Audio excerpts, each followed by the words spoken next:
Miss Howard, you may begin. Thank you, Marlo. Good morning, everyone. How are you doing this morning? I'm Michelle Howard. I'm the director of the Small Business Programs Office. And I also bring you greetings this morning from our general manager, Mr. Randy Clark, and our VP and Chief Procurement Officer, Ms. Fifi Magosi.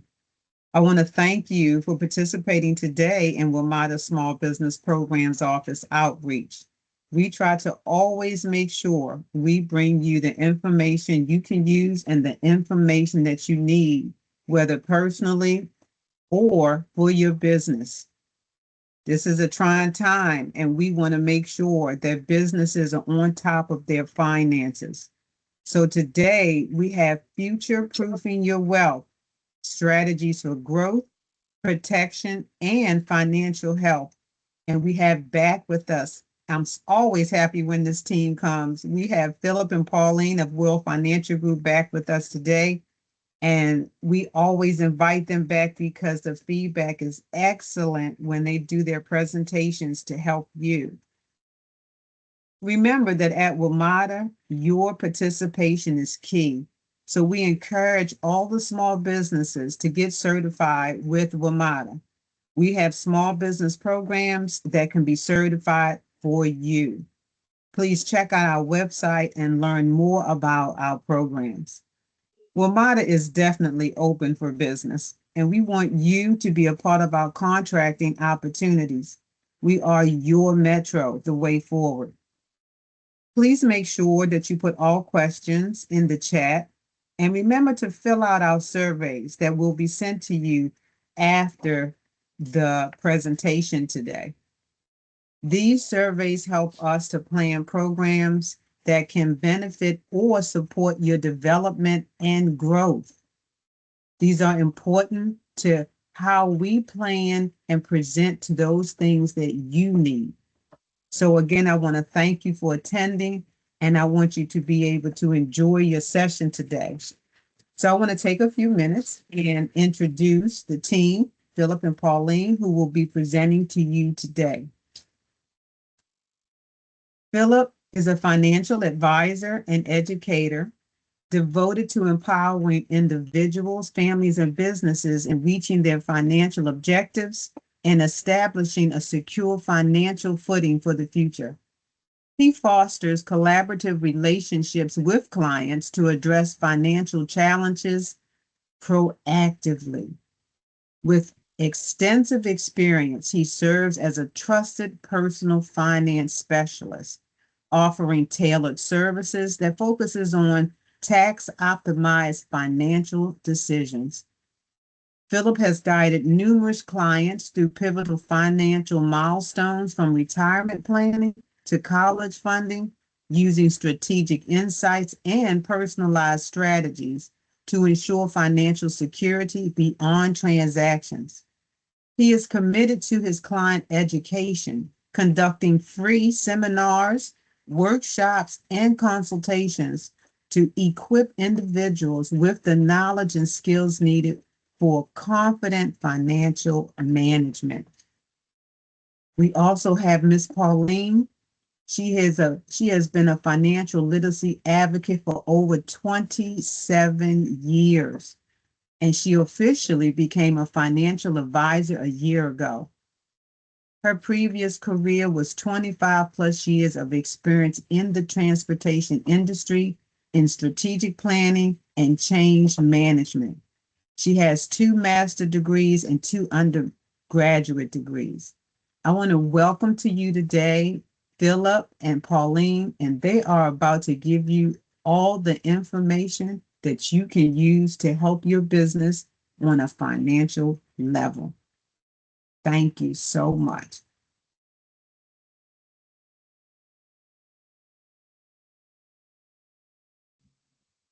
Thank you, Michelle, for that great introduction. As you guys heard, my name is Pauline Tiaco, and I'm here with my business partner, Philip. So bear with me while I share my screen here.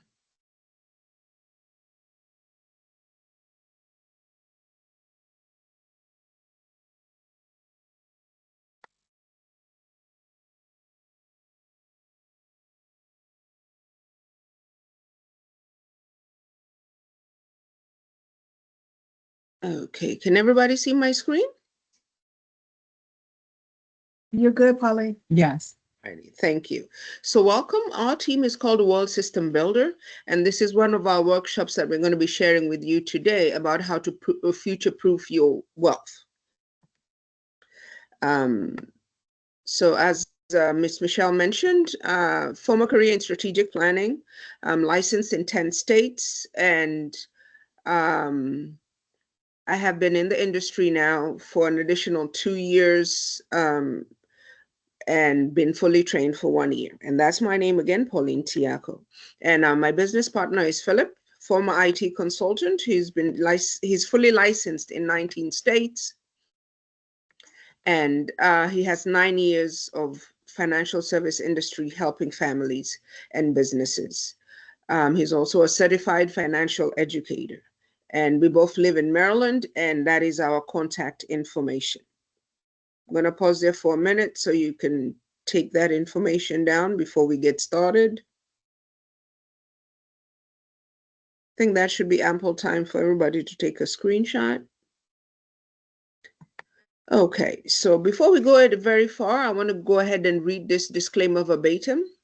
The information in this presentation should not be interpreted as accounting, investment, legal, or tax advice. It's not an offer to sell or a solicitation to buy any security, insurance, or any other financial product. This workshop is for educational purposes only. Our national campaign for financial literacy is to bring financial awareness and education.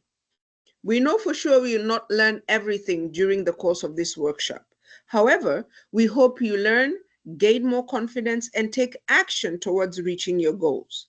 Being part of our campaign, we encourage you to help empower others to do the same. So to help us preserve the integrity and context of this information, please do not take any photos, videos, or record this workshop. So first thing we focus on is education. We have a national campaign where we are looking to educate 30 million people by 2030, because we've realized that financial education is no longer an option. It has become a necessity, especially during these trying times. And we invite you to become part of the campaign because we're able to build systems that bridge financial education and financial independence, which is what most businesses need at this time. So today, we're going to work on strategies for growth, protection, and financial health. And these are the things that you will learn: how to grow your assets, strategies to safeguard your income, and smart financial decisions for business and personal financial goals that help minimize risk. So let's look at it from this perspective. Can you imagine you just landed $1 million contract? What would be your next financial move? I hope it's not going to go buy a big truck, but looking at how to grow the business, right? And how to be able to execute that business. So first things that we say is look at what is the main purpose of this contract. How will I allocate the funds? How do I need to be able to manage the money so that it can be able to work with this contract so that I can be able to get more contracts? So what would be your biggest financial concern at that time when you get that $1 million contract? And also right now, is it taxes? Is it the cash flow? Is it debt? Is it retirement readiness? What about risk protection? What about business expansion and legacy planning? That's a lot of information to be thinking about all at once, isn't it? So what we do is we go ahead and we break it down, figure out in the contractor wealth cycle, where exactly are you? Are you starting up? Are you looking for growth, looking for stability, or are you ready at the end of it where you're ready to exit and share your legacy? And then we also have to be worry about the financial traps that come with each of these stages. Like right now, we're experiencing a government shutdown. What does that mean? Payments are going to be delayed. And that means that there's going to be irregular cash flow. And then also it kind of snowballs and skyrockets into, having tax inefficiencies that will hinder financial growth. And then also something else, we have to shift our mindset so that we can be able to know the difference between generating revenue and building sustainable wealth.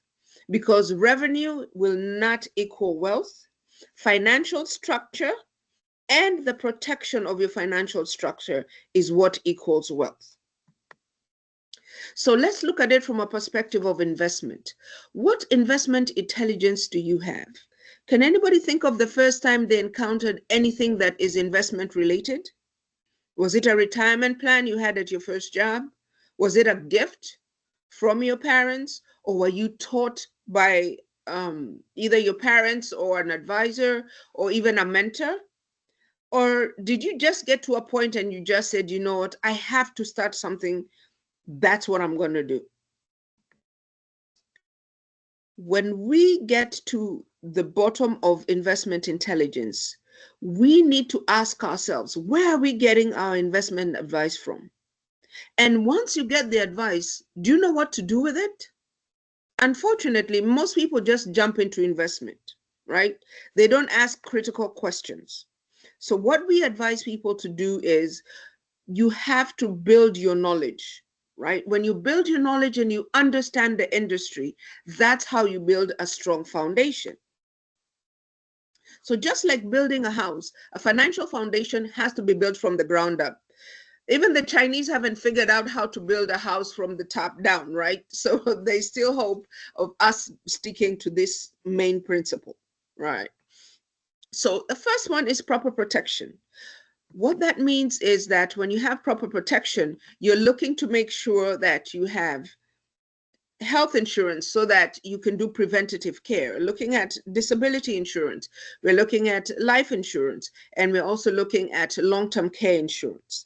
The next step is debt management, staying away from consumer debt and focusing on good debt that will help your business grow. Next thing is setting up an emergency fund, and make sure you have two separate ones where you have your personal one and your business one, so you don't commingle the funds, because that's one of the biggest problems that happens in businesses, especially small businesses. You're trying to rob Peter to pay Paul. So we advise you make sure you separate the two. And then last but not least is investment. We have to make sure that we're investing not only in ourselves, but in our businesses. All right. So now, life will always life. That is the fact of the matter. So we have to be prepared to get into those situations that have emergencies. And unfortunately, it's very sad that in this day, and especially with the current climate, 4 in 10 adults do not have a proper means of covering a $400 emergency, whether it's a personal emergency or for the business. And to be honest, is that, most people don't plan to fail. They just fail to plan. And that is something that is so critical that we are looking at it very strategically and saying we have to make sure that we plan for anything that is going to come, because most people will get stuck in the system and not be prepared for emergencies because they did not plan for them. So how do you create an emergency fund?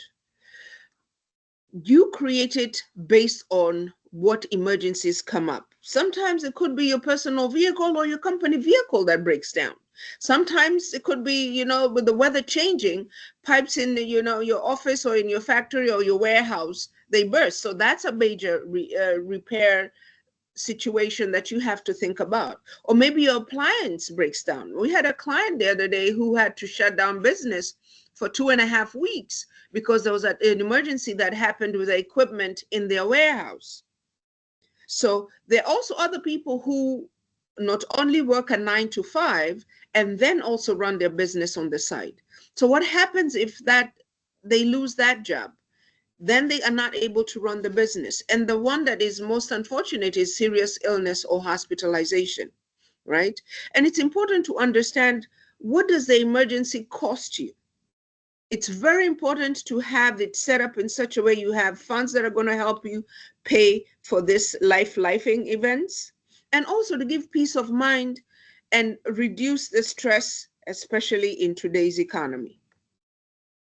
And worst of all, what happens if you lose a contract? We had one of our clients who had 4 contracts, but because of the change of the economy, they ended up losing 3 of those contracts. They only have 1, right? So it's important to prepare and be ready when situations like this happen. So the basic rule of thumb in determining how much you should set aside is usually 3 to 6 months of what the total income that comes from your business. Now, after COVID, we looked at it again and we said we should add an additional 6 months so that we can look at a distance of 12 months, because during COVID, people sat down for 6 months and a lot of things went down. A lot of business got shut down. A lot of people, ended up losing their jobs. So it's important to think now a longer period of time to have that money set aside. Then step 1, we look at it as starting small. You save the amount equivalent to 1 month of your business expenses. Then the next step, you increase it to 3 months. And then the next step is to increase it by 6 months and then continue with a 6 months increment going on from there. So there are 3 good options to consider where to put your emergency funds in. The first one is a separate bank account. That way you're not tempted to go in and, commingle funds and then you get lost with it. The second one is relatively low risk, bonds based on mutual funds or ETFs. And in subsequent slides, Philip will go into details about that. And of course, lowest risk, which is in the money market funds. Please do not use a credit card as an emergency fund, because it is not. It is not helping, because it has the negative aspect of sometimes getting out of control. So like we mentioned, everything about a financial foundation has to start from the ground up. Proper protection, debt management, emergency fund, and investment. So let's look at investment. How is it possible to grow your wealth to a point where your money is working for you instead of you working for your money? First thing we ask is, are you investing with a purpose? Why are you investing? Most people work so hard all their lives looking for financial independence. Others build wealth in hopes of purchasing a new home or a new business, retiring sooner, providing better opportunities for their families and kids, an attempt at controlling their time, or business expansions or acquisitions. So what we say is that if you bring us your goals, together we will be able to get you to the other side.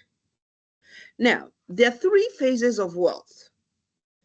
And it's important to understand these 3 phases, because that's how you're going to be able to build your wealth. The first phase is accumulation. Once you have the money, where do you put it so that it can grow and work for you? The second stage is when it comes to time for you to get your money back, how are you going to receive it?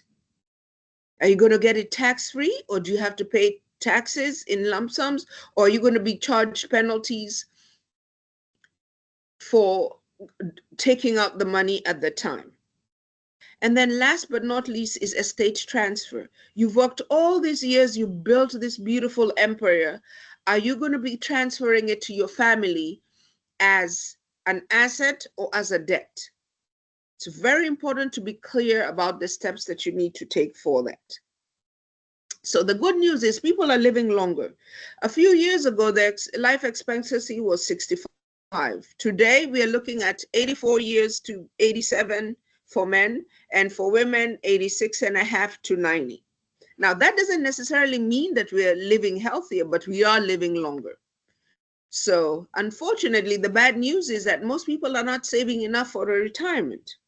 When we did a survey, we found out that only 30% of non-retired adults even think about savings and think that their savings are on track.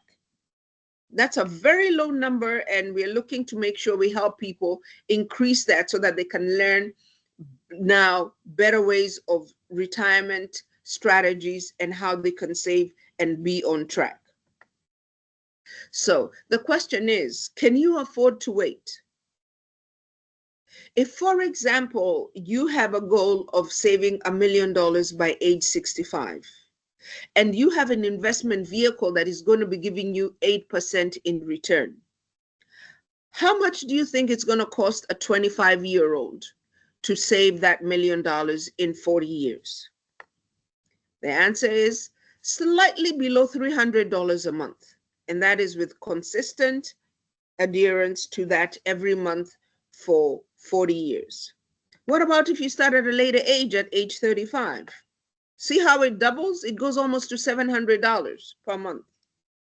And the longer you wait at 45, it almost starts getting to the point where it wants to triple. So you're looking at $1,686.50 per month. What about age 55? If that's where you are and your goal is that, it means that you've got to have at least $5,500 per month to get you to saving $1 million for age 65. So regardless of whether you have time, the good thing about it is that we are here to show you a way to leverage the market. So if you would like to take a couple of minutes, this is a QR code we have here of our calculator, and it's going to ask you about your age and how much time you have, and you could always go in there and change the dollar amount. If you want to save $5 million by age 70, then you can go ahead and play around with that calculator that comes up on the QR code.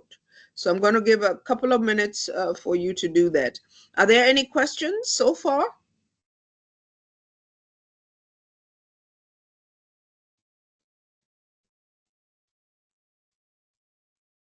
I don't see any in the chat as of yet, Polly. Oh, Okay. hold on, wait a minute. Let me scroll down. No, those are just, there's one. Do you recommend a profit first model? Looks like Philip answered that one. Okay, great. I was just about to defer it to him. That's all I see for now. All righty, thank you. Okay, I think everybody has had a minute now to scan that QR code, and we'll keep moving. Okay, so Albert Einstein came up with this rule of 72. So basically what he said is, whenever you go anywhere and you're being offered an interest rate or a rate of return, it's imperative to understand what that rate of return is, and you take that rate of return or interest rate and you divide it by 72.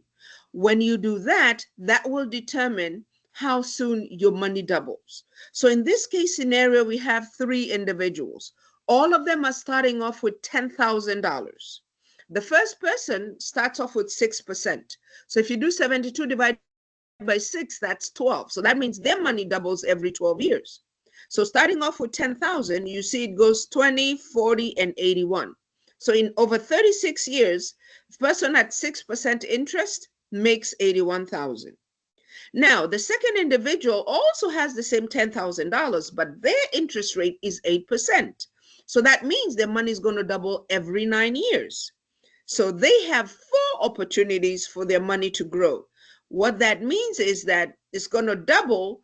2% change of interest doubles the final money that is received of that investment during year 36. So they're closer to $160,000. Now, the third individual, also starting off with 10,000, but has 10% interest rate, means that their money is going to double every 7 years. So they have 5 opportunities for their money to grow. So in this particular case, when you get a 10% interest rate, you're definitely in a situation where your money is working for you. You're not working for your money like the person who's getting 6%. Now, we offer workshops 5 days a week, Monday through Friday, 3 times a day, 2 p.m., 8 p.m., and 10 p.m. We will be sharing information about those workshops that you can attend and be able to learn more about everything that goes with investing. So when it comes to saving for retirement, do you know what you have? How much of what you have do you know? Is your home equity your retirement plan?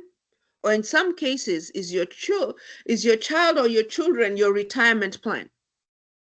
Do you know about Roth IRAs? Do you know about traditional IRAs? What about mutual funds? Do you have any other means that you have set aside for your retirement? One of the things we are very, very conscious about, and we are always uh, explaining the importance and imperative mindsets to understand, always work with strategies. Do not follow trends, because sometimes something may be hot and sensational today, but it's not the same for tomorrow. Philip would tells us about his story about crypto. What are the first three letters of crypto? CRY. When he invested in it, he cried. And what are the three last words? PTO. That's paid time off, right? With crypto, it was not that way for him. So one of the things you have to understand is focus on the strategies and don't follow the trends. And be educated. Make sure you still focus on the financial foundation. And then, most importantly, understand your risk tolerance and focus on the risk tolerance being based on your particular situation. And then from there, you learn the strategies that are going to get you to the other side. And one of the key things we ask is, are you sure you're going to be able to handle the loss?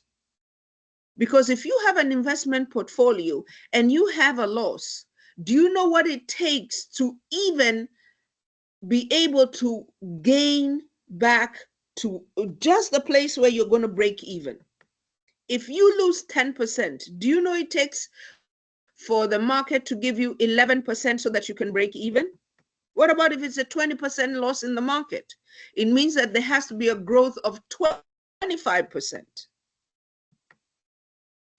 And if you lose 50%, you need to have 100% gain in the market. And if we go higher than that, it also now becomes astronomical. I'm not sure if most of the people here are old enough to remember about the dot-com crash in 2000. I think majority of the people are aware of the crash in 2008. So those are examples of when things went a little bit off, and it was a very, very difficult time for a lot of people who lost their portfolios and are still struggling to come back even from those two different crashes, right? So right here in front of you, we have our risk and suitability questionnaire. And once you scan that QR code, it took, the first time I did this, it took me about 3 minutes. It just gives you an idea of understanding what your risk type is, and when it comes to investment, and also making sure that you are able to know exactly what works best for you. So this assessment questionnaire is available. I think everybody has had time to look at it and being able to scan the QR code. And there should be one coming out to you later as well, so you can be able to look at that and see. All right. When it comes to retirement, are you ready? Is your emergency fund full? Are all debts paid off? For those who have college kids, has college been paid off? Then the kids have grown and they're independent? Is your business succession or exit plan ready? Are you ready to retire? What we say is that please don't wait for all these things to happen before you strategize about retirement. It's important to take it step by step and prepare as early as you can so that when it comes to retirement, everything will fall into place. Now, before in the industry, we've always had a three-legged stool. We have companies that were giving pensions, then you have your personal savings, and then you have Social Security. Even as a business, these were things that you could afford to do. But now, with the current economy, everything has shifted. Pensions are not realistic avenues that most business can be able to keep because of how expensive they've become. Therefore, they've either declined or totally been eliminated. So that's not an option that is there. And then also something else is that you cannot rely on the pensions, and neither can you rely on Social Security, because the funds that are coming out from there are not going to be enough to be able to sustain the life, not only because of the economy, but also because of inflation. So now we've been left with working on being responsible for our own financial security. So we have to focus on personal savings. So it is important to make sure that if you have access to these three legs of preparing for retirement, company pensions, personal savings, and Social Security, figure out how to prioritize them. Which one would you use first so that it can help you throughout, and which one would you use last? So when we go back to government benefits, we look at from 1935, federal government offered one main retirement benefit, and it was based on your income, and you were contributing it throughout your working years, which is through Social Security. At that time, retirement age was anywhere between 54 and 59, because remember, longevity was closer to 65. But now that we're living longer, the full retirement age recognized not only by IRS, but also tax laws and the government has moved. So the full retirement age right now is at 67. But in order for you to receive your Social Security, you can get it as early as age 62 or as late as age 70. What does that mean for you? What it means is that you have to be in a position where you're educated enough to know, should I take it at 62 or should I wait until age 70? Or should I stick to a year before, which is age 66, which gives me 100% of what my Social Security is? So what does it mean if I take these benefits earlier?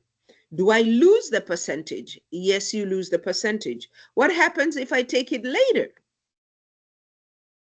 It increases how much I get. But then again, there's so many other factors that you have to consider based on longevity in your family and where you are based as a business and what we're looking at. And for anybody who is there, it's imperative to sit down with a financial advisor. And we also have one of the free workshops that I mentioned earlier that solely focuses on Social Security, so that they can help you see how to apply for this benefit. Question is, will all this be enough? This is a website. If you guys would like to take a minute and take a screenshot of it, see what Social Security Administration calculator says that determines what your benefits would look like, right? Now, when Social Security was designed in 1935, the idea was to have it as a supplement. It was not the main source of retirement that is now most people are using it for. So it's imperative. So when you set your goal, understand that Social Security is just something that's going to be supplementing your retirement. It's not going to be your daily bread.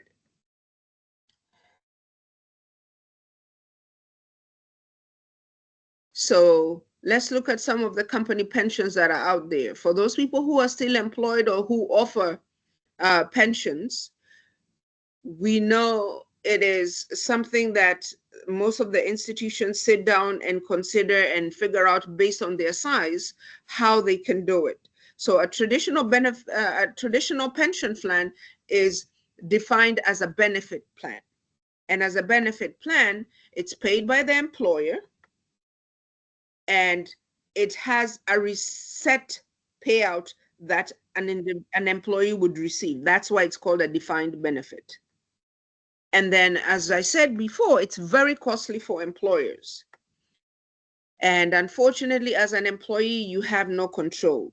As an employer, you do have control over it. So keep this chart in mind, because we will do a comparison in a bit. So your future, as we mentioned, is your responsibility. If Social Security wouldn't be enough and the company pensions can no longer be relied on, the consumer must be responsible for their own financial security. So these are some of the things my colleague Philip will be going over. The defined contribution plans of 401k, 403b, 457b, TSP, IRAs, annuities, and more. Between the two of us, we're going to capture all this information. The defined contribution plan versus the one that is paid by the employer, you receive a defined benefit and is very costly to employers and you have no control as an employee, is versus a defined contribution plan like the ones we mentioned before, 401k, 403b, and the 457. This is paid by the employee.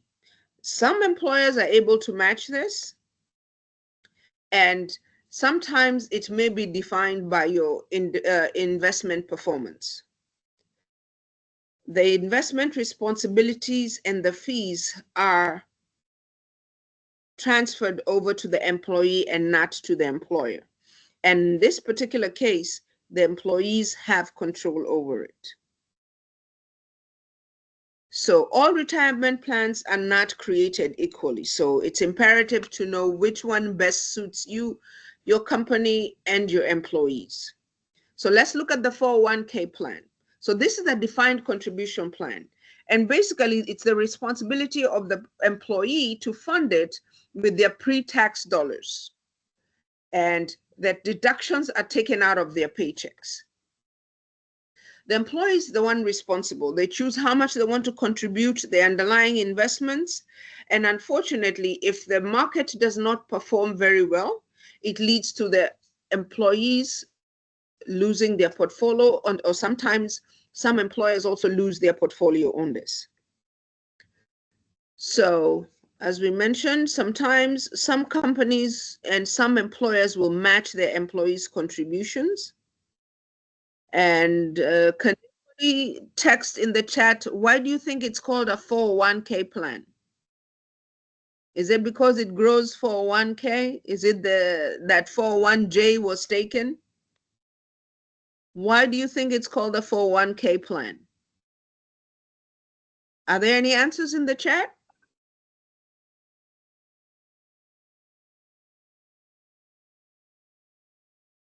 No, Pauline. No answers?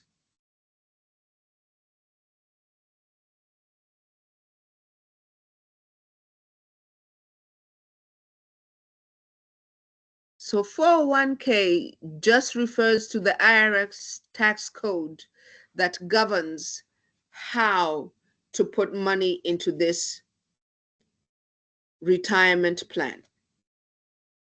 So it's not rocket science, it's not difficult, it's just the code that the IRS use. What about 403b, 457, and TSP? These are benefit plans that are offered to different types of employees or different types of institutions. 403b is for nonprofit organizations like schools, hospitals, or religious organizations. 457 is for public employees, certain nonprofit organizations. And TSP, which is a thrift savings plan, is usually available for federal government employees and civil service, uniformed services, and civilians in government positions. So we come back to IRA. Most people are familiar about IRAs, and sometimes they're not sure about the definition. So it actually means individual retirement arrangement. And this is simply a tax deferred tool that helps saving.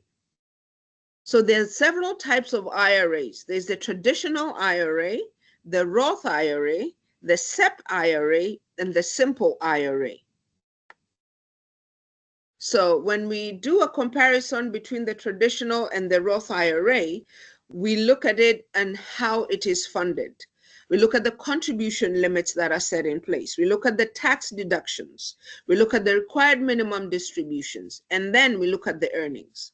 So let's look at this. Traditional IRA, those are pre-tax dollars, whereas the Roth is after-tax dollars. What are the limits? Between 6,000, 7,500, depending on which level you are in, because different institutions have different rules and regulations that govern them.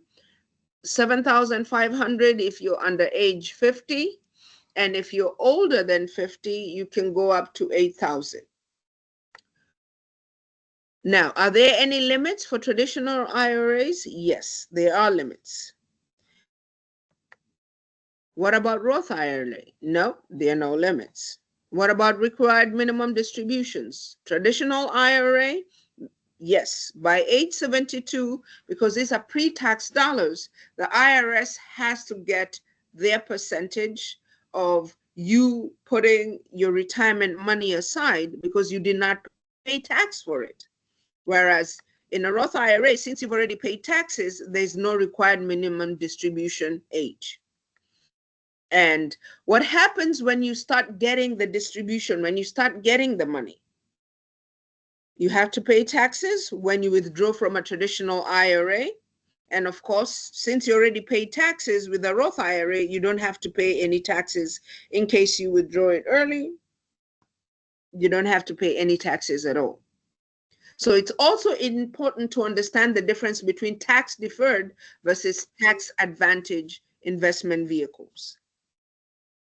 Small business plans. Everybody here today has a small business. So it's important to understand what is available for you as well as to make part of your retirement portfolio. So SEP IRA stands for a simplified employee pension. And this is specifically for business owners to provide benefits for themselves and their employees. Whereas a simple IRA is a savings incentive match for employees. And this is employer sponsored, and it's also offered for small business with less than 100 employees. Small businesses favor this simple IRA because they're less expensive compared to having a 401k plan. So when it comes to distribution, when it comes for you to take your money back, what happens? Technically, it depends on your age. How old are you when you're taking your money? So usually between the contribution and accumulation stage before age 59 and a half, this is taxed as ordinary income. So what that means is that you have to pay 10% penalty for early withdrawal, and that happens in most cases. And you also, depending on which state you live in, it depends on how it is. When I took an early retirement at the age of 45, I got hit for state, federal, and county taxes because I worked for the state of Maryland in Baltimore County. So that's what the situation happens at that age. Now, if you're taking the distribution after age 59 and a half, it's taxed as ordinary income. Now, if you take it after the age of 72, it's also taxed as ordinary income. But if you do not take that money at that time, you will be charged a 50% penalty. So you can imagine if you set aside $1 million and you figure you're going to work until age 75, can you imagine the IRS coming and saying, because you did not take out the money at age 72, we're going to take $500,000 from your $1 million set aside for retirement. And as you know, when it works out that way, it's going to take forever for you to file the papers to get your money back. So we don't want to go through that stress at all. So it's imperative to know that the required minimum distribution, if you do not meet that stage of where you start taking out the money, then you will be charged a 50% penalty. So as always, you have to make sure that you're planning everything that you're doing over time. And for only 12 and a half years, you're able to control your money free from potential penalties. That's the only time that you have. So please make sure you take advantage of it. So when it comes to distributions, here is one of the good examples that we share. If you took out $20,000 at different ages, how much would you pay in penalty, taxes, and what would the net be?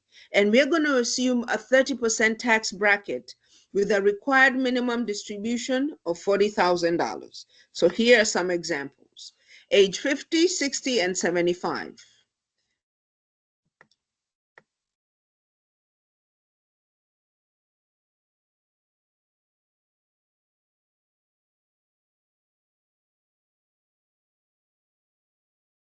As in those numbers, pretty important to know beforehand.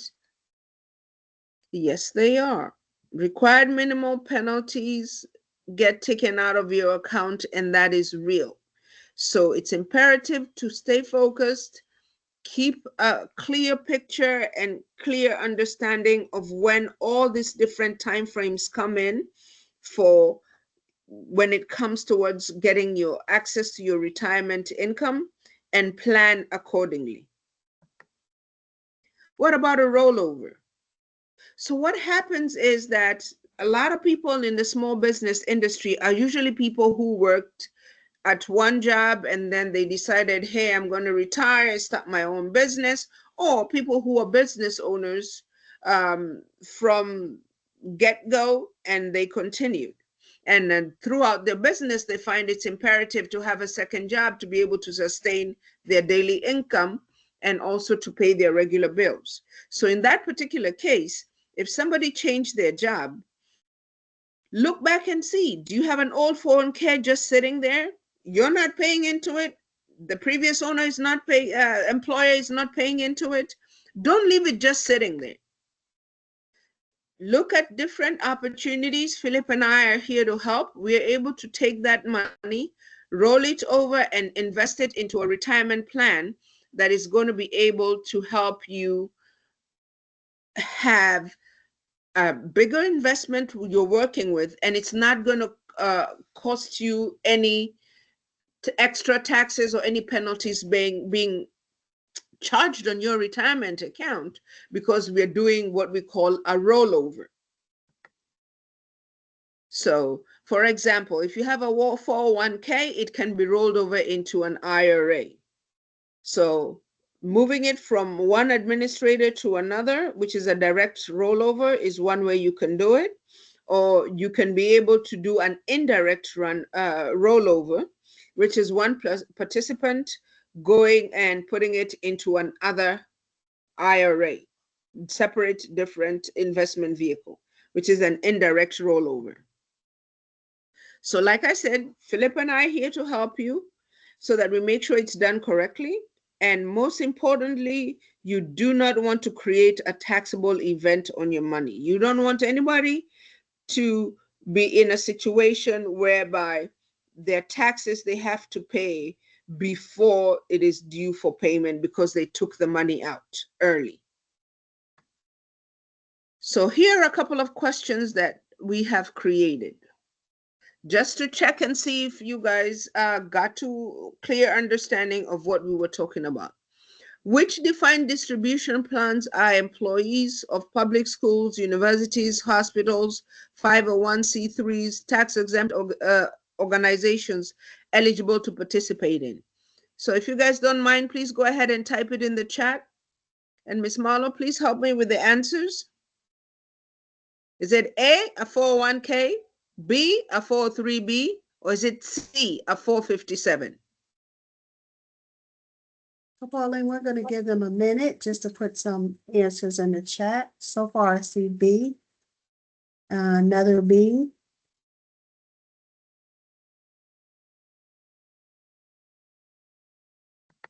Great job. Can an employee take contributions to a SEP or a simple IRA? Is that a yes or a no? Please type in the chat. Waiting on responses. Thank you.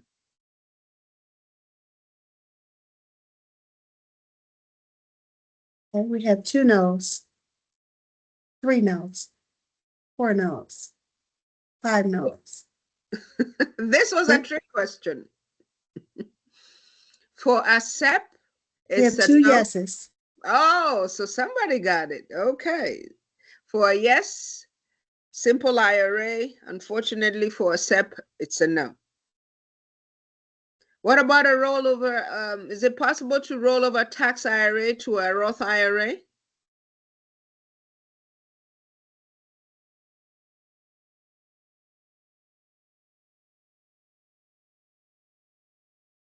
Yes or no? We have two yeses and 1 no. 3 Correct. yeses and 2. So there's a bunch of yes and no's. Yes. So the correct answer is yes. You can roll over traditional IRA into a Roth IRA. What about a SEP IRA? Can you roll it over into a simple IRA?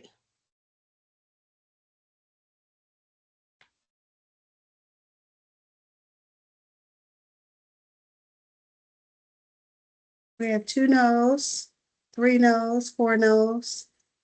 Yes, that is correct.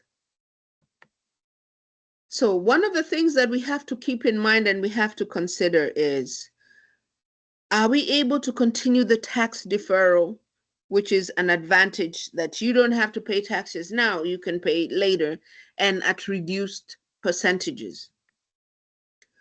Does this option that you're looking at increase your investment options? Potentially, are there lower fees or lower costs for you moving into that investment vehicle? What about communication? Is there better communication so you're understanding exactly what is going on and how simple it is? How are you managing your assets? And are you able to roll over your account into something else that is more appropriate and that helps you to control your money? With that, I'm going to say thank you very much for listening to me, and I'm going to hand it over to Philip. Thank you very much for taking the time to listen today.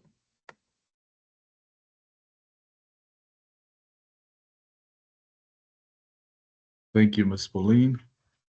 Good morning, everybody.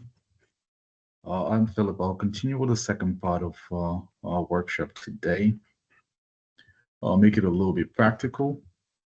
Let me share my screen in one moment. The sunlight is not letting me shine today. It's pulling my face. I'm sorry about that.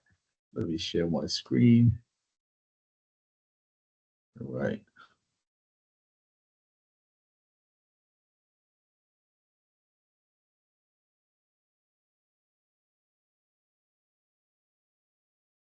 Okay, can everyone see my screen? Ms. Pauline? Yes. Okay, so this is where you ended, right? Yes. Okay, awesome. So now let's talk about annuities. You you work for a previous employer, you still have a 401k, 403b, or TSP, or an IRA that hasn't been making anything for you, or every time you look into it, you notice that you're losing money. How can we ensure that we safeguard that money from losses? And also, statistics have shown that people are living longer today. And we see there's a greater need for long-term solutions because one of the biggest risks that retirees face is running out of money. So an annuity provides a solution that addresses that problem of running out of money. So what is an annuity? An annuity, is, to simply put it, is an insurance product, and it helps address, the risk of you outliving your money. Life insurance helps protect you, God forbid if you're called too soon. But annuity protects you if you live too long. How does it work? So you give a large lump sum of money. Most annuity contracts start from $5,000, $10,000 and more. So you give a large sum of money, which is also known as a principal or your account value, in exchange for a series of payments. So the monthly check is determined by the size of your account and also the interest rate and what your life expectancy will be. For most people, they stand the risk of running out of money. They stand the risk of having to go back to look for a job by the time they're 80 years old. I know a lot of people, 70 to 75, who they are not able to stay in retirement. So when it comes to annuities, we have three different types. Number one is a fixed annuity. This will guarantee a fixed return of fixed rate of return, say about 4%. Some will come with 5.35%. Most of it will guarantee you a fixed rate for about 5 years. It's also known as a multi-year guarantee annuity. The second type is an index annuity. This is more recent type of annuity. The returns are usually credited based on, various market indexes. It may be S&P 500, it may be NASDAQ, BNP Paribas, and so on. The third type is the variable annuities. With this one, the return will be based on the performance of the underlying investments. This is directly invested in the market.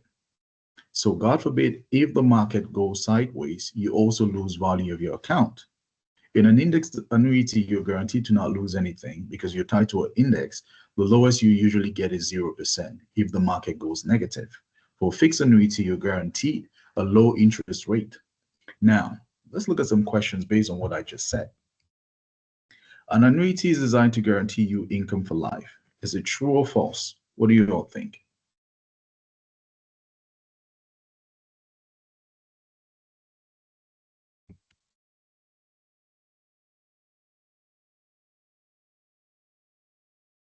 Anything in the chat?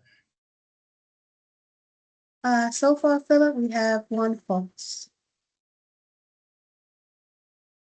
So unfortunately, the answer is true. Now, the second question. Different types of annuities are based on your growth options. Is this true or false?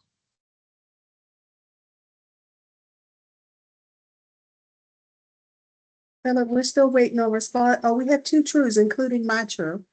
Okay, very good. That's true. Thank you very much. Now, another area that most business owners fail to look into is life insurance. So we'll talk about life insurance for the next section, and we'll primarily focus on cash value of life insurance policy. So when it comes to life insurance, first and foremost, life insurance provides you a way to protect your assets and also ensure that you can transfer wealth, upon your death. And usually you transfer it tax-free. However, there are some policies that you can leverage to build, savings inside and also potentially grow that account value. You'll be able to access the money in that account while you're alive. And how does it work? Interest is credited based on the underlying investments, such as S&P 500 index, NASDAQ or global index, which is tied to say Euro stocks, Hansing, and you name it. They'll usually have a minimum and a maximum. So if the market goes sideways, say -10, you will usually get 0%. Some of them will still provide you 0.75% return. And some of them will have a maximum or a cap up to 13%, some up to 15%, and some of them are uncapped. Now, the cash value in your policy, you may access it through either a withdrawal or you can take a policy loan. This also provides you tax advantage. You can access the money without any penalty. Most of us, the plans that we usually have, if we try to access money early on, especially like in your 401k, before 59 and a half, you get hit with a 10% penalty. In other accounts, they will usually provide the same, and then also you'll be liable to pay taxes. But in this account, as I will show you, you can access money without any penalties and never have to worry about taxes based on how it's structured. Now, let's look at a typical example. We have a 30-year-old female. She doesn't smoke, right? She has a fixed premium adjustable life insurance. What does she do? She started her business. She said, well, I'm making a little bit of money. I want to make sure I'm protected. I also want to make sure that I'm putting something aside. Say, God forbid, if tomorrow I'm not able to do my work, I'm able now to have money to access. If I find myself a chronic illness, critical illness, terminal illness, or if I need long-term care, I can access, the benefit from this account while I'm alive. And if God decides to call me too soon, my son will be able to be provided for. Now, when we look at this, she started with $500 a month, which is $6,000 a year for a $500,000 protection.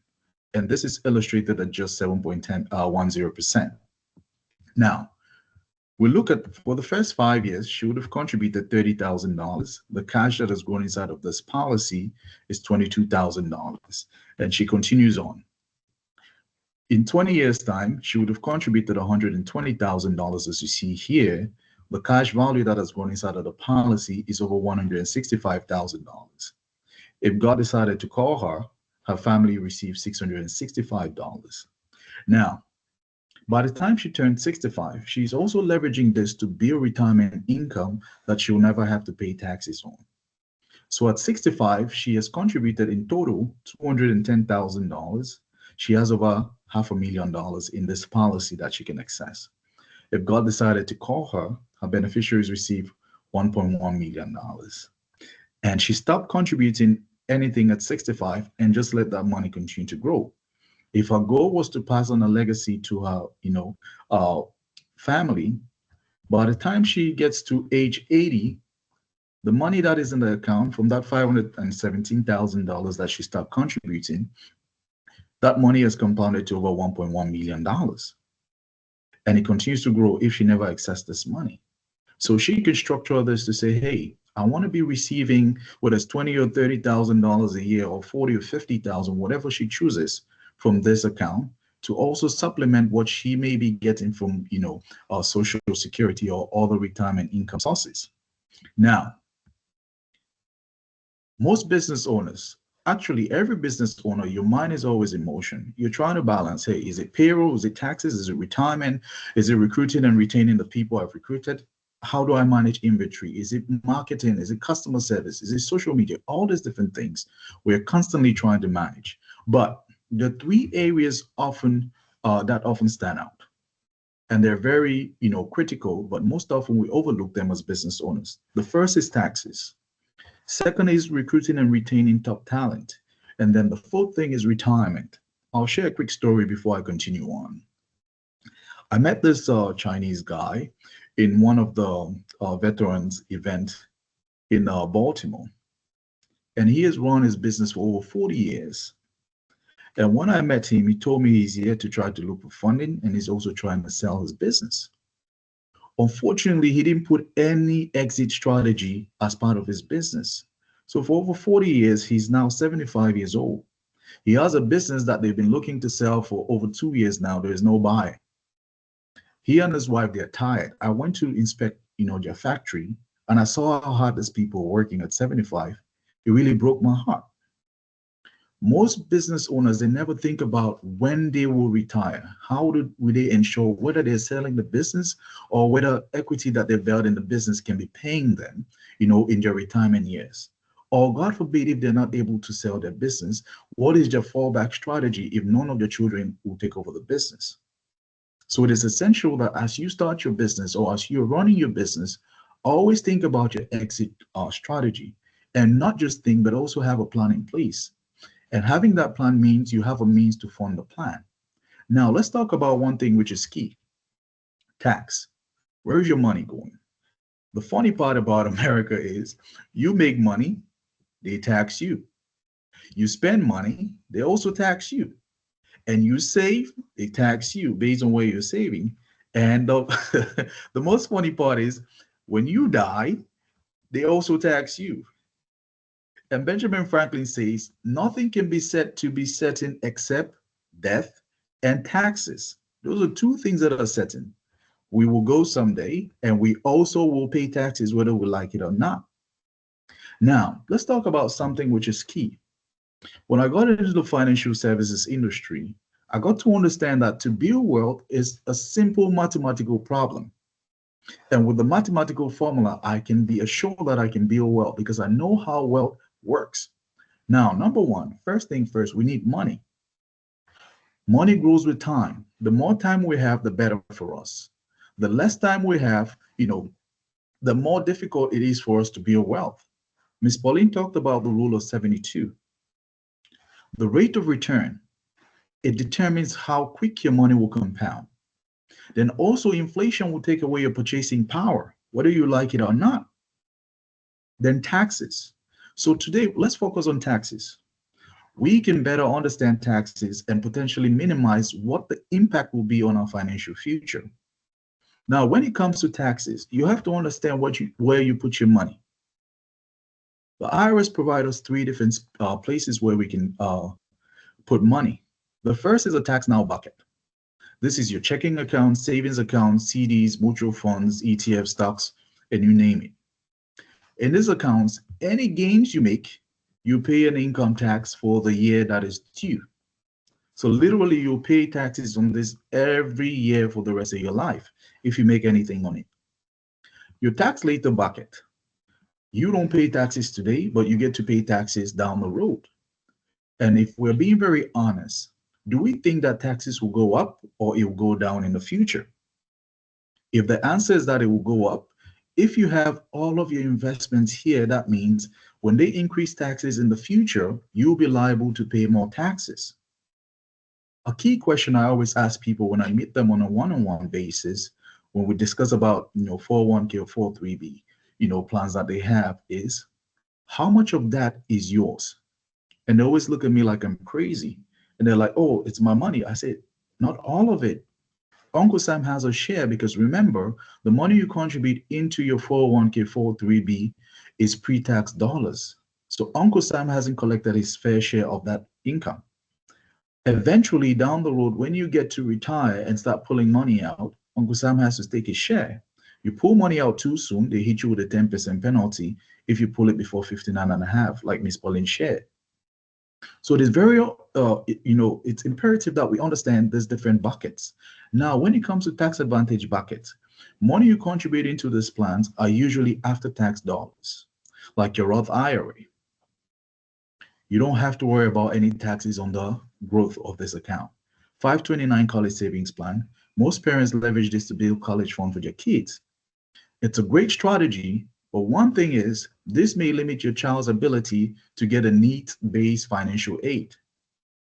So I always tell parents, if you have money in the 529 college savings plans, be sure that the child wants to go to college, because if they choose not to go to college, then you become liable to pay a penalty and then taxes on that money. And all the money has to be spent down for college.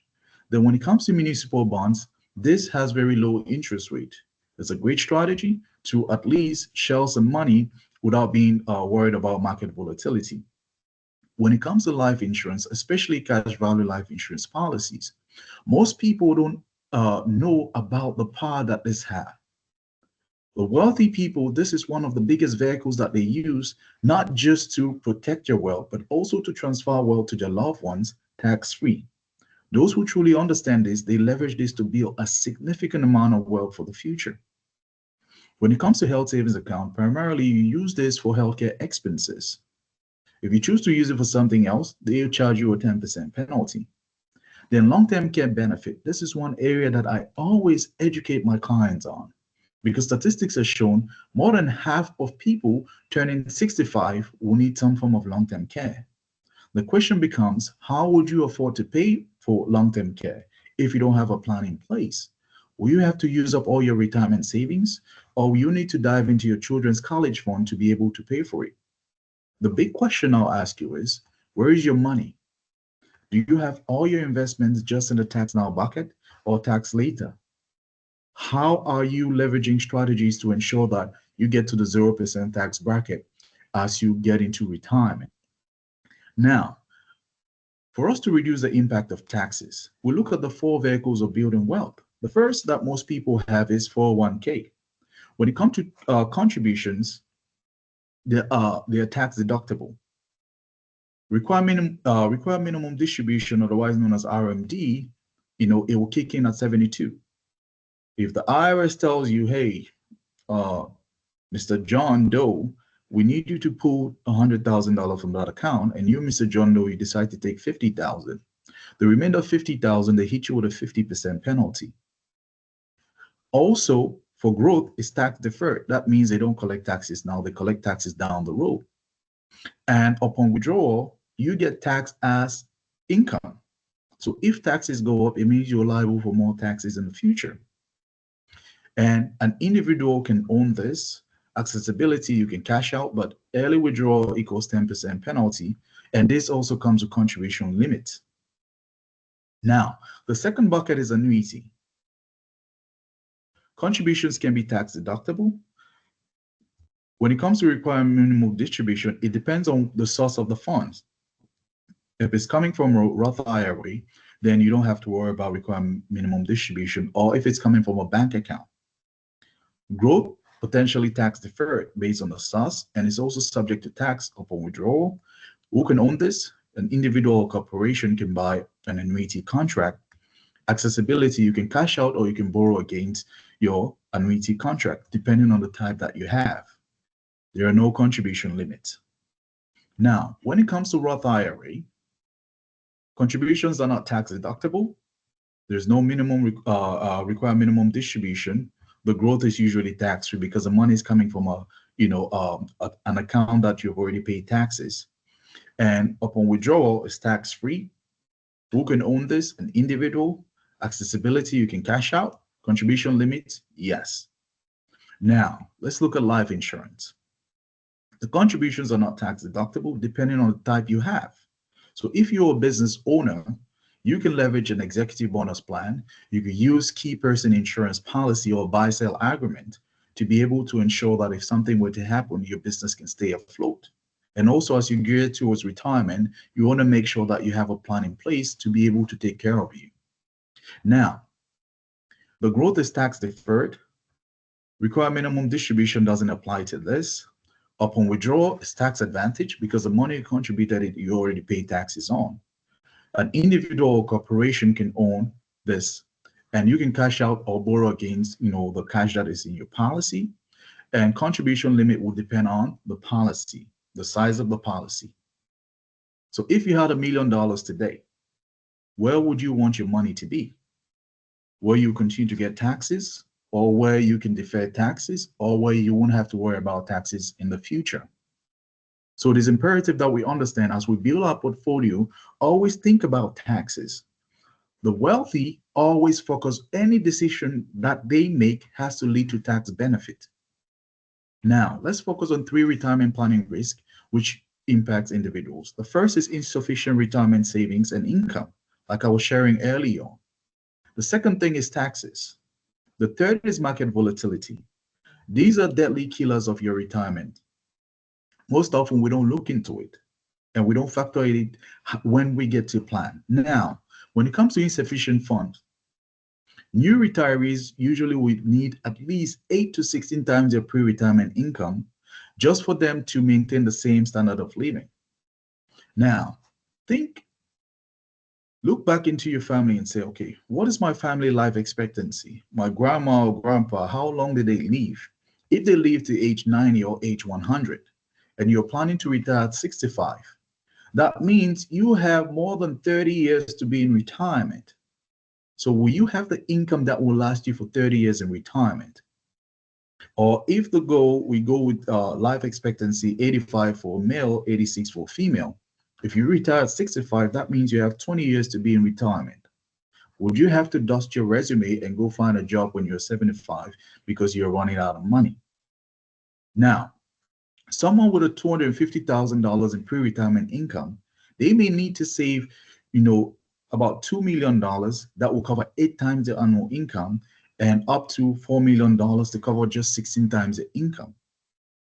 So in a situation like this, either you have to really cut back on your spending, or you need to continue to work to maintain that same standard of living.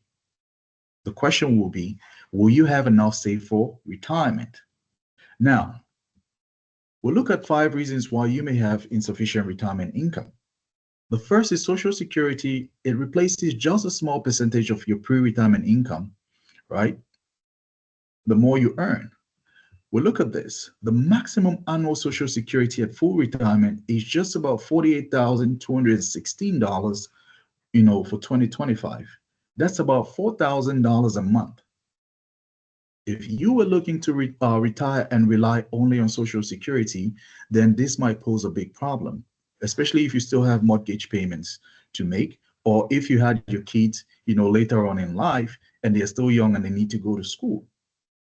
So when we look at the percentage of income replaced, if the person was making $100,000, that's just about 43%.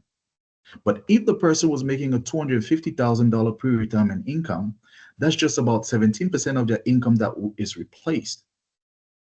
How do you shoulder this shortfall? Now, the second is generally higher income earners, they typically have a higher standard of living, both in the pre and post-retirement, because that's what they have become accustomed to. The third is failure to take inflation into account. And when we look at numbers, 91% of Americans are concerned about the impact of inflation. When you go grocery shopping nowadays, you barely see people with a full cart. Eggs is like $8, depending on the store you go to. But have you adequately accounted for the impact of inflation on your retirement income? The fourth is failure to take longevity into account. Men and women 65 years old who are non-smokers and they have excellent health, they have a 43 and 54% chance of living to age 90. And most Americans do not have a sense of how long they will live in retirement. So that's why most people never really prioritize saving towards retirement and saving aggressively. Now, failure number 5, failure to take long-term care expenses into account. It can ruin a lot of havoc when it comes to your retirement nest egg. And when we look at statistics, half of people over 65, like I said earlier, will incur some form of long-term care expenses.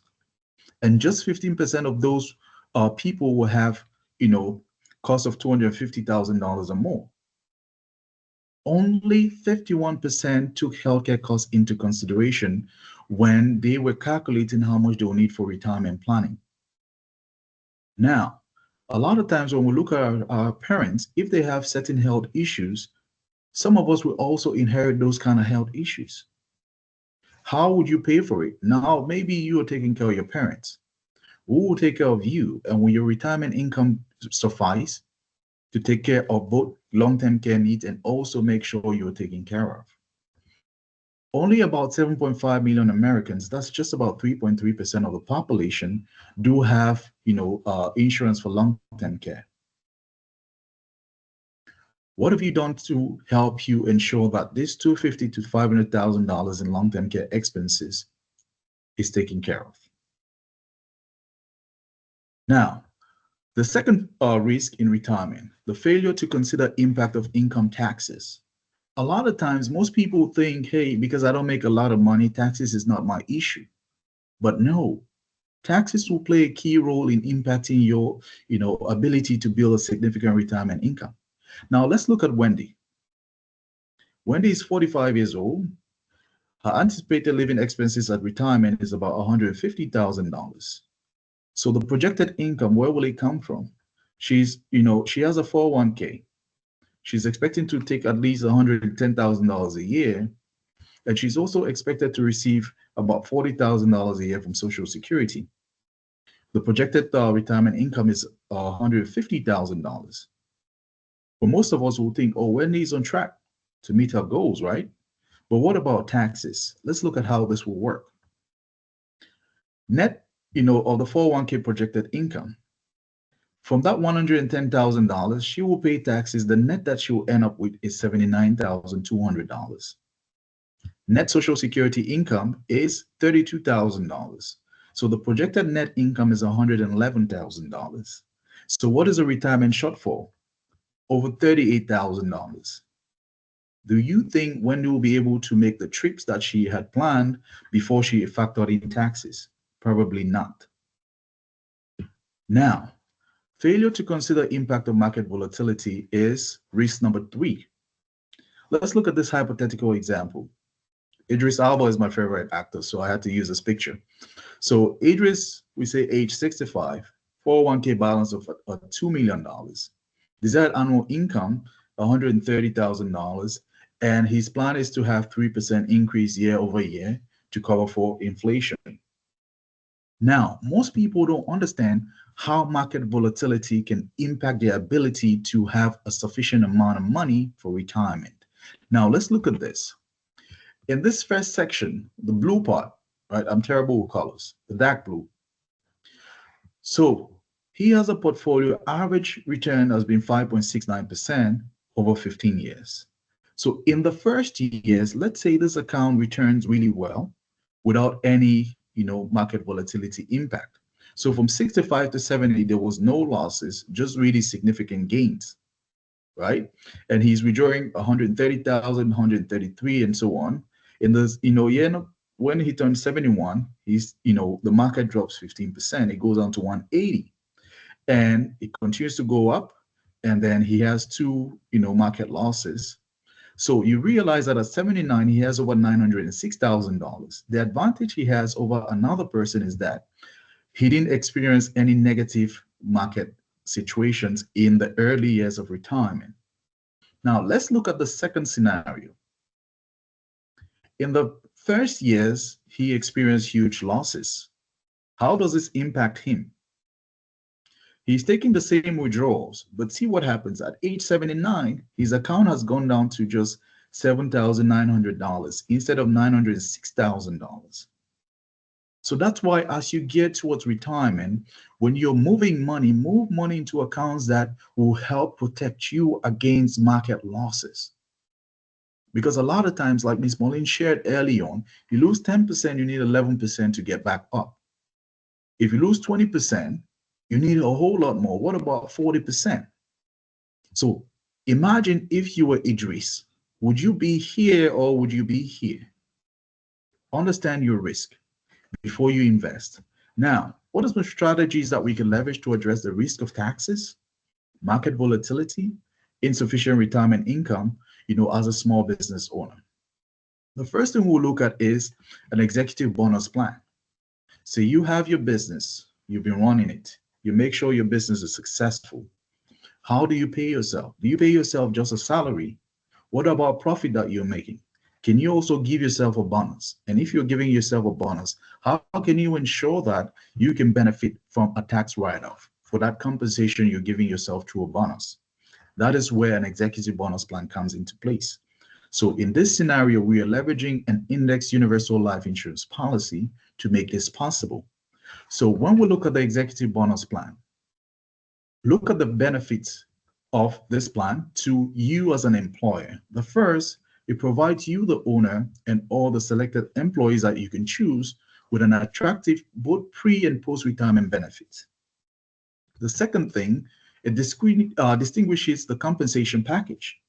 This can be a great tool to attract and retain top talent for your business. The third is generally you receive income tax deduction for the executive bonus payment. So on the business side, it helps you reduce your tax liability. And also you maintain a plan that is very easy to administer and to explain to the employees compared to a 401k.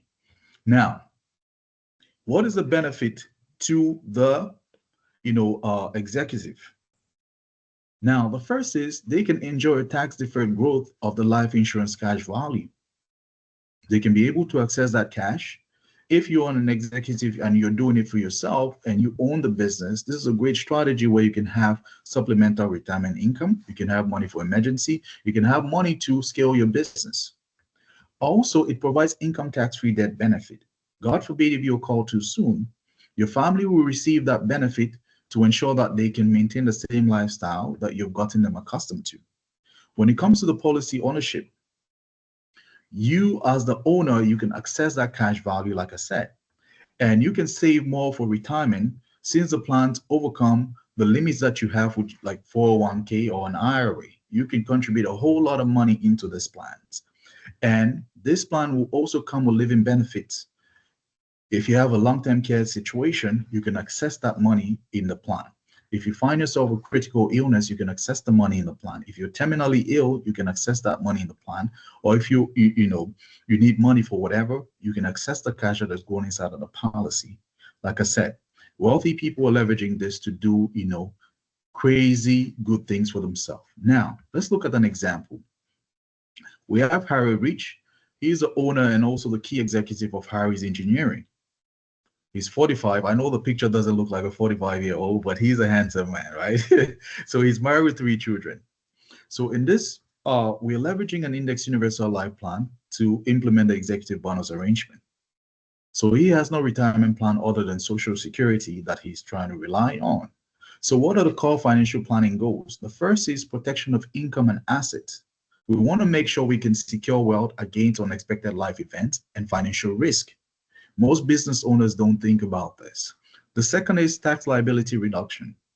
We want to minimize his tax exposure now and also in the future. We're leveraging very smart planning strategies. The third thing is liquidity access. So funds are accessible when opportunities arise or if an emergency occurs, and wealth retention.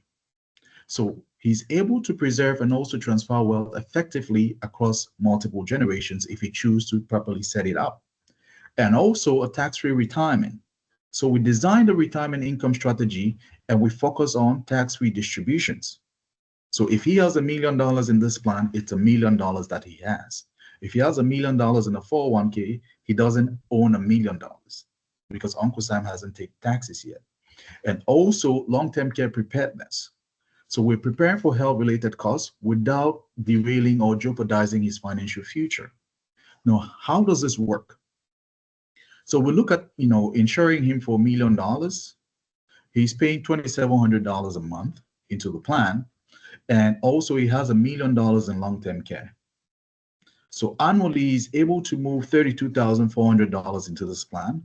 On the business, it counts as a tax write-off because it's compensation. So for the first 5 years, he would have paid $162,000 into the plan. He has over $143,000 accumulated. By the time he's 60, he has contributed in total $486,000. The cash that is going inside here is over $605,000. If God forbid he is called too soon, his family receive $1.6 million. If he needs long-term care, he has access to $1 million, 2 to 4% every month.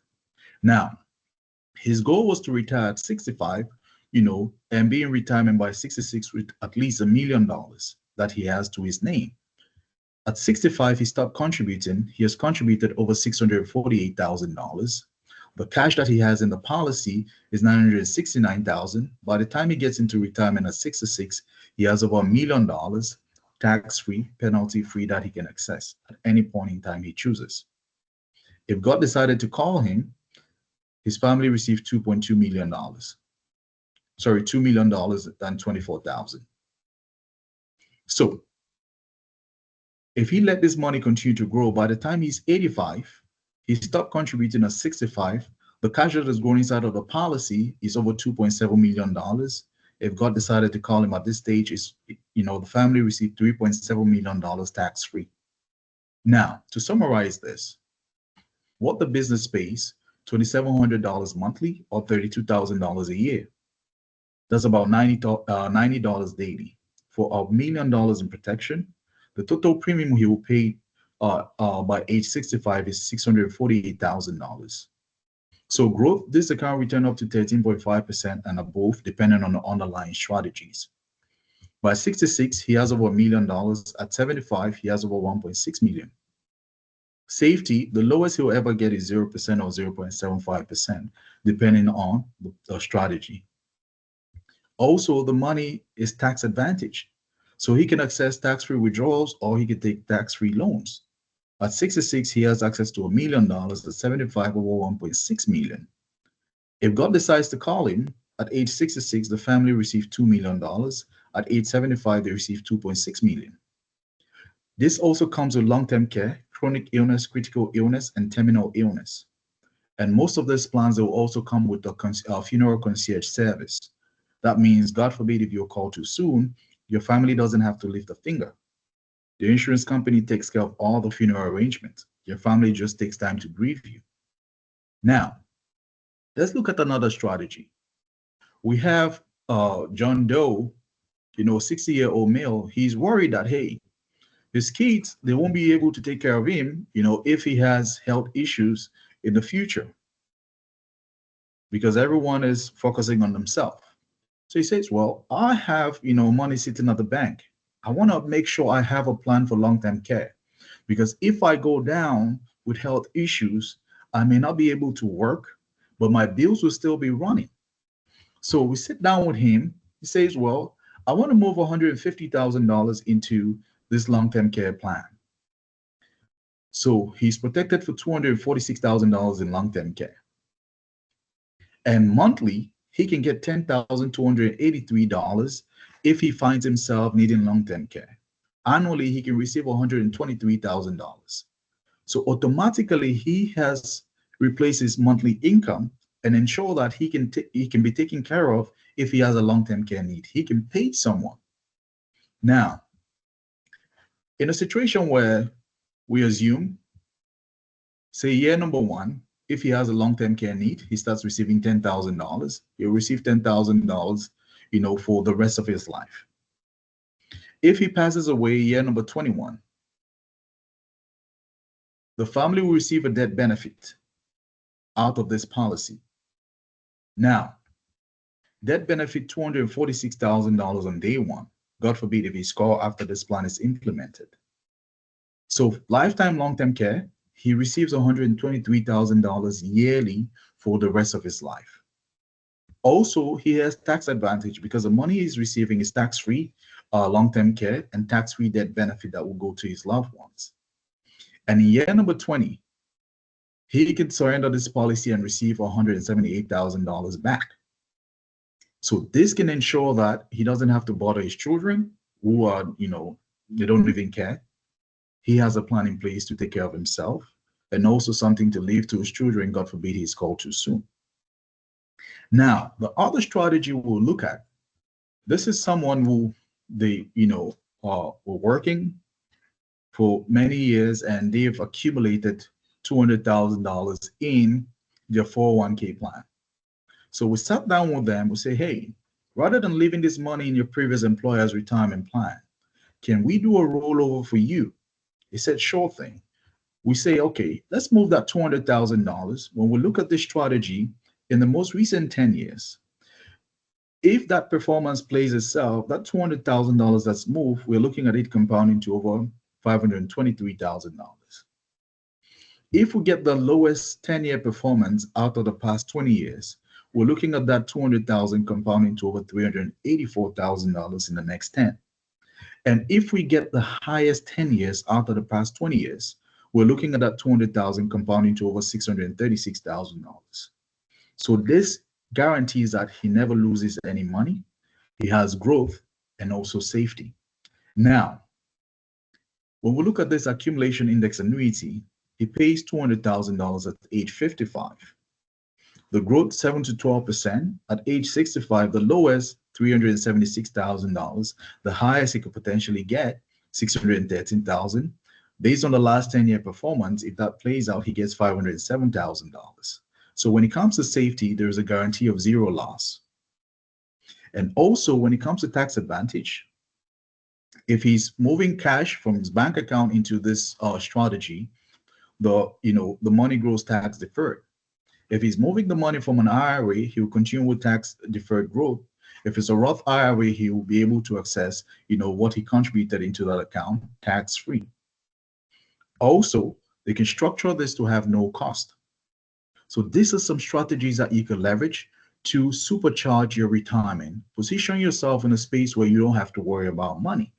Like I said, most retirees, they suffer from one main thing, running out of money and not being able to leave something to their loved ones.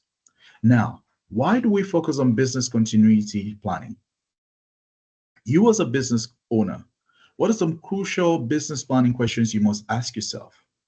Number one, how can I ensure that my business will continue to thrive when I'm not around? Question number two, how do I successfully transition the ownership of the business? Question three, how do I ensure that I retain my valuable employees who are key to maintaining and also growing the value of my business? And how do I protect the business should something happen to me? How can I enjoy a comfortable retirement? How will the business provide for my family if something should happen to me? And will I sell my business or a share of it to fund my retirement? What if there's no buyer? Like the situation of the guy I was sharing early on. And also, what happens to my business partners, employees, creditors, and family if I'm called too soon? Do I have a business successor lineup and ready to take over? These are questions as a business owner you must continuously think and then have a plan in place. These are not things that you procrastinate on. Now, what about your estate planning? For most people I talk to, they feel that estate planning is just for the wealthy. And when I talk to some wealthy individuals, they don't feel like estate planning is a priority. They always try to put it off, always procrastinate. But every one of us, we have an estate. The car you own, the bank account, all those things are part of your estate. Why don't you ensure that you properly have the documents in place? So God forbid something were to happen to you, not just about you being called too soon. If you become incapacitated, who will make healthcare decisions for you? Does your family know all the properties you have? Who will be able to have access to your bank account? God forbid if you're not able to make those decisions. Now, have you named beneficiaries for your retirement accounts, your life insurance policy, and other assets that you have? If not, do you think that your family will be able to access that if you're gone without them having to pay a lot of attorney fees and wasting time, in the legal system? What are your estate planning goals? When was the last time you reviewed your beneficiaries? You have grandchildren now. Have you updated them as part of your beneficiaries on those different assets that you have? Have you identified all of your assets and liabilities, and how will they be distributed when God calls you? Do you have a will or trust in place? And have you reviewed it recently to ensure it reflects your current wishes? Maybe your will was set up 10 years ago. Things have changed so much. You have maybe a new wife or a new husband, you have, new kids, grandchildren, and so on. But all of them are not part of your will. Take time to go back and review and make sure as you set up your will, have a pour over will. That means anything that you get above and beyond after you've established your first will be covered by your pour over will. Most people don't have that. Now, have you considered estate tax impact on your estate? What steps have you taken to minimize your tax liability? Will you be passing an estate to your loved ones where they have to deal with estate taxes and they are forced to do a fire sale just to pay off that estate tax? And whatever you are planning to make sure it can stay in the family for generations, they won't be able to keep it because you don't have a plan in place to offset that estate tax liability. Now, have you considered setting up a power of attorney or healthcare directive in case you become incapacitated? God forbid you still have your ex-wife or ex-girlfriend or ex-husband as your emergency contact, and that person has to make healthcare decisions, and you had a terrible split. If you were on oxygen, what do you think that person would tell the doctor to do? Pull the plug or leave you still on oxygen? So this is why these documents are very important for us to have. And also, have you taken steps to ensure that your digital assets, if you have cryptocurrencies, right, all those accounts, social media and online, all your financial accounts, are they properly managed after your death? Will they be properly managed? Who has access to those things? Now, let's look at some, case studies. When it comes to business protection and growth strategies, we'll look at case study one of the people we had to deal with. A client, I'll just call him Mr. S. He's a 35-year-old, IT business owner who is based in Maryland, right? Mr. S, is an IT entrepreneur. He founded his company 2 years ago, and he's also the sole owner and the decision maker. He faces significant business continuity risk if he becomes disabled or passes away. Now, the challenge we're dealing with projected revenue growth of 25 to 35% annually, the business risks severe disruption without him being available. So the loss of him will lead to income loss, client attrition, and also operational instability. Solution: the business owns life and disability policies on Mr. S. It provides liquidity to replace lost income, recruit a successor, and also maintain operations without any immediate financial strain. So we looked at this to say, hey, let's have a coverage which will ensure you're protected as a company continues to grow. If anything were to happen to you, if disability or anything, you have a backup plan in place to ensure that the business can still run. So personal financial protection was taken care of, and also business continuity and long-term sustainability was factored into the plan. Now, case study number 2. This client, they have an established hospice care company with 3 partners. So we look at the buy-sell agreement. So this company is a well-established hospice care company with 3 partners. They sought to ensure seamless ownership transition and to protect the business continuity in the event that any of the partner was to pass away, they become disabled, or retirement. Now, what are the challenges? The partners lacked a formal buyer structure and also valuation method, exposing the company to disputes, cash flow disruptions, and potential family conflicts, because it's 3 different partners, that's 3 different families. Now, what are the solution? We sat down with them, we did an entity purchase buy sell agreement. The company implemented an entity purchase agreement, which was funded by a life and disability insurance on each of the partners. The proceeds provides the liquidity needed to be able to execute fair and timely buyout of the business partner who may find himself with disability, or God forbid they are called too soon. And the key benefit, surviving partners will retain control. They will have a fair payout to departing partner's family, and also cash flow and operations will remain stable. The outcome, upon the passing of a partner A, a $1.5 million policy payout will enable the company to buy back their ownership or shares. It will also ensure a smooth and conflict-free transition. This is why you ensure that your business is protected. As you make money, put plans in place. Now, final case study. We have a 70-year-old female. She owns, a caregiver agency. We're looking at an executive bonus plan. Her primary concern was a long-term care, strategy. So we sat down with her. 70-year-old female, she owns a business and she manages it. She's seeking long-term care while also minimizing personal premium costs. The average regional long-term care expenses exceeds about $12,000 a month. So the challenge is, at her age, the traditional long-term care coverage is expensive and also inflexible. So we needed to make sure that she has a tax advantage, accessible funding method that will help reduce disposable income or strain business cash flow. So we sat down with her, implemented an executive bonus plan using an index universal life policy. So our company is funding that index universal life policy. They take care of the premium. The policy also comes with a long-term care rider, and the premiums are treated as a deductible business expense. It creates both the protection and also financial leverage for her. What are the highlights of the plan? That benefit, $400,000, and also long-term care benefit, she can receive $8,000 a month for up to 15 months. Annual premium is paid by the company, which, is tax deductible as a business expense. The long-term care protection and liquidity is provided, and lifetime benefits, and also peace of mind. So whatever situation you're in, make sure that you have a plan. I always say this, procrastination is not a financial plan. Protect your people and profits.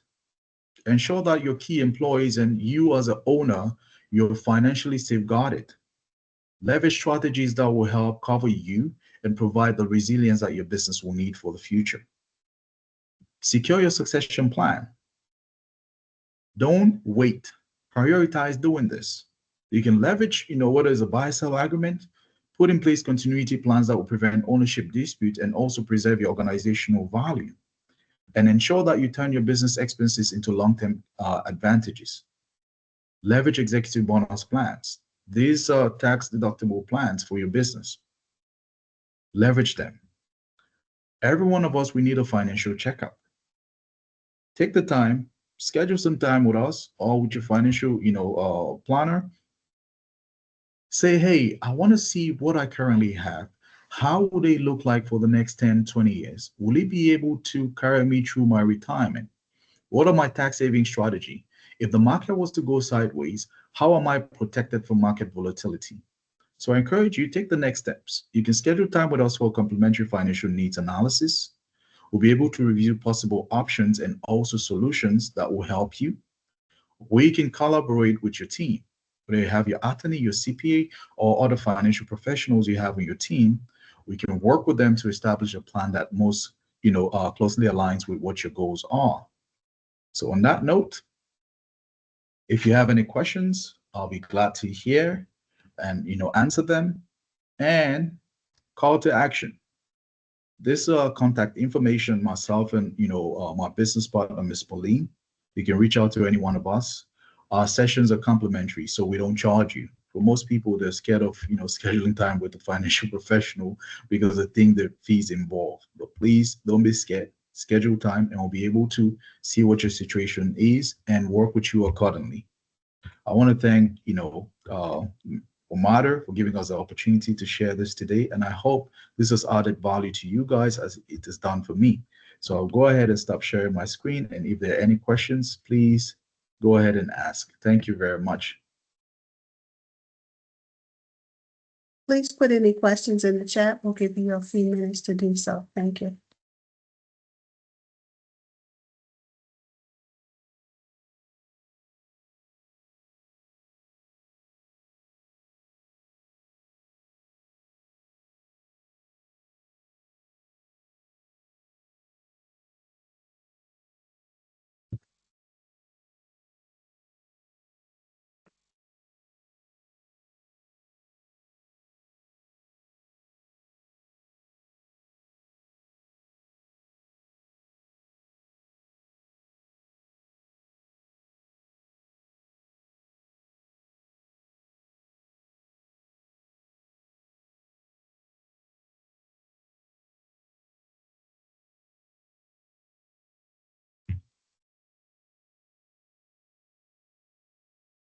Right. I don't see any questions yet. So far, I see very helpful presentation. Thank you. Let's just give people one more minute because they're coming in. Thank you. Okay. Thank you for this wealth of knowledge.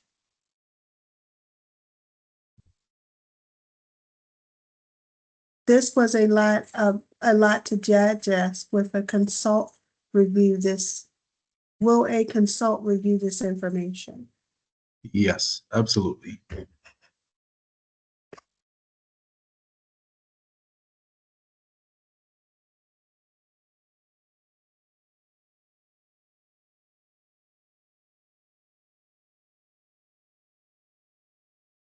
Thank you so much. This was valuable information, and the person that asked for the consult said, okay, thank you.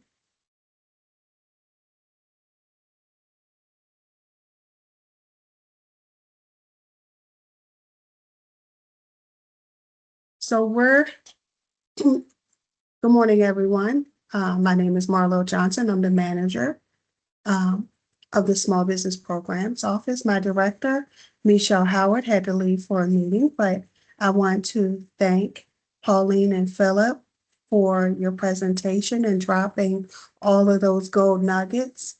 Remember, this is your future and the legacy that you're leaving behind to your family. So looking into how you're saving and investing your money is really important. There's one question, the same email I signed up with is not the same email I use for Teams. Will I still be able to get the recording? Please put your email in the chat so that Shay can add that to the list of emails that will send out the recording for that person that put that question in the chat. Please check out our upcoming outreaches. We have the next one, Digital Footprint 101, Why Small Businesses Can't Afford to Be Invisible. This outreach is November the 18th, virtually from 10 a.m. to noon. And please note that we are having a procurement fair on January the 27th, 2025 in College Park. Shay, can you put that information in the chat so that they can have that if they would like to attend? There will be multiple vendors there, including representatives from WMATA's procurement office and program office presenting. Our general manager will also be there providing greetings. Thank you, Shay. Make sure you get that email that's in the chat, and Shay has put the information for our big procurement fair in January. Thank you, everyone, for attending, and have a great day. We look forward to seeing you at our next outreach. That concludes our presentation. Thank you.